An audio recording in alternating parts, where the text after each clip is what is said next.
بسم الله الرحمن الرحيم. قبل ما نبدأ كده خلينا نصلي على النبي ويا رب كده. والنهاردة الجمعة، كل واحد ينزل أسفل الفيديو ويضغط على اشتراك ويشترك في القناة ويعمل لايك على الفيديو. يا رب يزور الكعبة يا رب ويشوف سيدنا محمد يا رب. اللهم امين ببركة يوم الجمعة يا رب.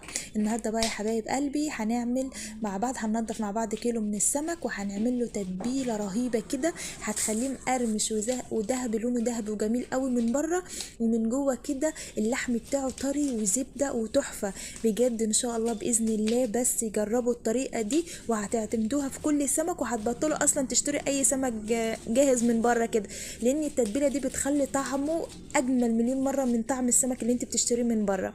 هننضفه مع بعض بطريقه سهله وبسيطه ومش هنبهدل الدنيا معانا خالص، والدنيا هتبقى معانا نظيفه. اهم حاجه الدنيا تبقى نظيفه وتمام معايا خالص. انا معايا ده كيلو من السمك، بجيب مقص، انا بعمل كل حاجه بالمقص، بجيب المقص كده وبشيل كل الزوائد اللي موجوده في السمكه، اذا كانت الزواعف بتاعته وديله وظهره وكل حاجه، وكمان بقشبره كمان بالمقص برده معايا. انا معايا سمك اهو، بصوا، ومعايا الكيس ده انا بحط فيه كل الزوائد اللي ما بتطلع من السمك عشان خاطر ما تبهدلش الدنيا معايا، والدنيا تفضل معايا نظيفه وتفضل معايا نظيفه وجميله خالص. بشيل كل الزوائد زي ما انتم شايفين بالمقص، كل الزوائد اللي موجوده في السمك والديل بتاعه برده والزعفات اللي موجوده في ظهره والنخشوش بتاعه كمان برفعه بالمقص كده وبقصه بالمقص. وبعد ما بعمله باجي رافعه المقص نصين كده، بفتح المقص نصين وبمسكه من النص وبنضف ظهر السمكة خالص بطريقة سهلة وبسيطة وسريعة. يعني حتى لو انت مستعجلة كده ممكن تعمليه قبل ما تطلعي من البيت وتنقعي في المحلول بتاعه، هتيجي تلاقيه جاهز وعلى قد اللي انت تحمريه على طول بطريقه سهله خالص.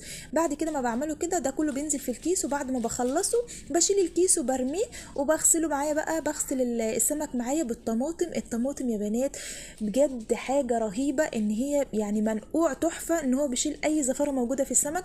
الطماطم والليمون والخل بغسله بيهم غسله كويسه كده وبسيبه منقوع فيهم لعند ما اخلص اللي ورايا كلهيته، وبعد كده اجي احمره على طول بعد ما بحطه في التتبيله بتاعتي. طريقه سهله وبسيطه. بعد ما بخلص تنظيفه واشيل نخشوش بس شايله الراس بالبطن بتاعته كده زي ما انتم شايفين. طريقه سهله وبسيطه خالص. بعد كده بغسله تحت الحنفيه وبشيل الكيس وارميه بقى، والدنيا بتفضل معايا نظيفه وتمام. وبغسله واسيبه منقوع بقى في المحلول بتاعه ده شويه لعند ما اعمل له التتبيله بتاعته. يا ريت يا ريت لو استفدتوا من الفيديو ولو حاجه بسيطه ما تنسوش تشتركوا في القناه وتدعموني، وبألف هنا وشفا.